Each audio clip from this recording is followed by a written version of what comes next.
Hi hello నమస్తే welcome back to our channel. Today మన ఛానల్లో ఎగ్ కర్రీ ఎలా చేయాలో చూసేద్దాం ఫ్రెండ్స్. చాలా అంటే చాలా బాగుంటుందండి. ఎక్కడ స్కిప్ చేయకుండా వీడియో మొత్తం చూసేయండి. ఇలా గ్యాస్ మీద ఒక ప్యాన్ పెట్టుకొని నేను 4 ఎగ్స్ని ముందుగానే బాయిల్ చేసి పెట్టుకున్నానండి. అందులో 1 టేబుల్ స్పూన్ ఆయిల్ వేసుకొని నేను బాయిల్ చేసుకున్న ఎగ్స్ని అందులోకి వేసుకుంటున్నాను. అందులో 1 టేబుల్ స్పూన్ సాల్ట్, అలాగే 1/2 టేబుల్ స్పూన్ టర్మరిక్ పౌడర్ వేసుకొని బాగా ఫ్రై చేసుకోవాలండి.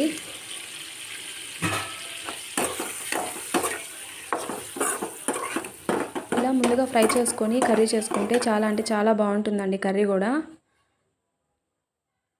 ఇవి ఫ్రై చేసేసుకొని ఇవి పక్కన పెట్టుకోవాలి. గ్యాస్ మీద మరొక ప్యాన్ పెట్టుకొని అందులో 2 టేబుల్ స్పూన్స్ ఆయిల్ వేసుకున్నానండి. ఆయిల్ బాగా హీట్ అయిన తర్వాత నేను టూ ఆనియన్స్ అలాగే 2 టమాటోని ఇలా చాప్ చేసి పెట్టుకున్నానండి. ఇది జస్ట్ ఫ్రై చేయడానికి మాత్రమే అండి. జస్ట్ ఫ్రై చేసి మళ్ళీ మిక్సీకి వేస్తానండి. అందుకని 2 ఒకేసారి వేసేసాను.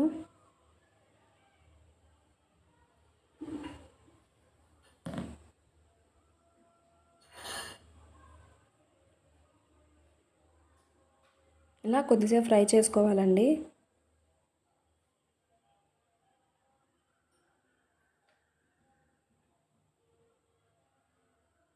టమాటో అండ్ ఆనియన్ లైట్గా ఫ్రై అయిన తర్వాత తీసి పక్కన పెట్టుకోవాలండి కొద్దిసేపు. ఇలా ఫ్రై అయితే సరిపోతుందండి. ఇలా ఫ్రై అయిన తర్వాత బాగా చల్లార్చుకొని ఒక మిక్సీ జార్లోకి తీసుకొని గ్రైండ్ చేసుకోవాలి.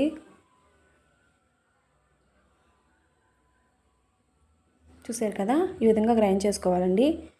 అదే ప్యాన్లో 1 టేబుల్ స్పూన్ ఆయిల్ వేసుకొని ఆయిల్ బాగా హీట్ అయిన తర్వాత 1 టేబుల్ స్పూన్ ఆవాలు, అలాగే నేను తెల్లగడ్డని ఇలా స్మాష్ చేసి పెట్టుకున్నానండి. అది కూడా అందులోకి వేసుకొని బాగా దోరగా ఫ్రై చేసుకోవాలండి.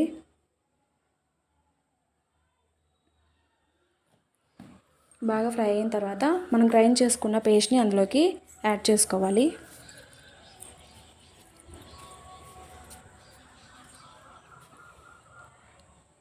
అలాగే నేను ఆ మిక్సీ జార్లోనే కొంచెం వాటర్ వేసి అందులోకి వేసుకున్నానండి. వేసుకొని కొద్దిసేపు బాగా ఫ్రై చేసుకోవాలి. ఇలా చేస్తే పిల్లలు కూడా ఇష్టంగా తింటారండి. ఎందుకంటే వాళ్ళు టమోటా అండ్ ఎర్రగడ్డ ఉంటే ఏరు పెట్టేస్తారు కదా పక్కన. ఇలా గ్రైండ్ చేసి పెడితే వాళ్ళు కూడా తినేస్తారు.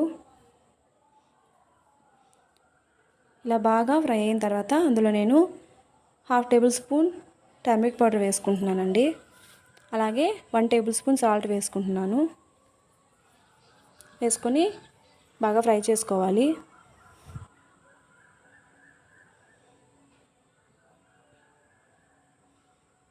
అలాగే 1.5 table spoon red chilli powder వేస్తున్నాను. 1/2 టేబుల్ స్పూన్ ధనియా పౌడర్,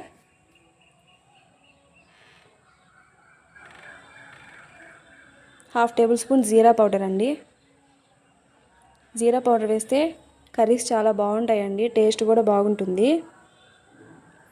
వేసుకొని బాగా ఫ్రై చేసుకోవాలి.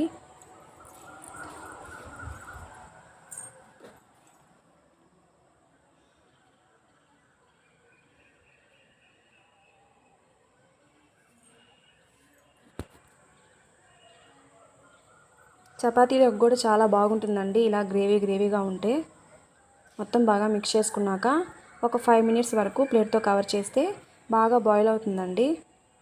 ఇలా ఆయిల్ తేలేటప్పుడు మనం అందులో ఫ్రై చేసుకున్న ఎగ్స్ని అందులోకి ట్రాన్స్ఫర్ చేసుకోవాలి.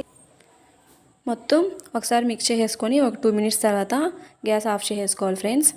చాలా సింపుల్గా మనం ఇలా ఎగ్ కర్రీ చేసేసుకోవచ్చండి. మా రెసిపీస్ మీకు నచ్చినట్లయితే లైక్, షేర్, కామెంట్, సబ్స్క్రైబ్ చేసుకోండి ఫ్రెండ్స్. బాయ్.